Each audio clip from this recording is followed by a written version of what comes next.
for this episode, I'll be showing you how to use the history brush tool. Shortcut is Y. So for the history brush tool, it replaces images, bring back images which has been covered, the original image. So for example, I'll use the patch tool to select this portion and replace it by putting it over another part of the background. Then the history brush tool will simply just bring it back exactly the way it was, without any defects, without having to Ctrl Z or anything. It works perfectly fine.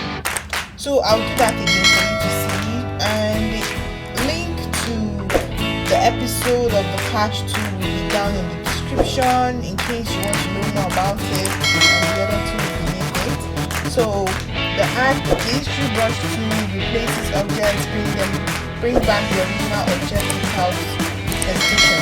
So the art history brush tool is very cool and artistic. You just hold and brush over your object. As you can see, it's converting this image into something really beautiful and smudging it in together, making it blur without any sharp edges, everything smoothing into each other, and it looks absolutely beautiful. So I'll just use the curves to adjust it a little bit, and woo, that looks cool. So thank you for watching. Don't forget to like, subscribe.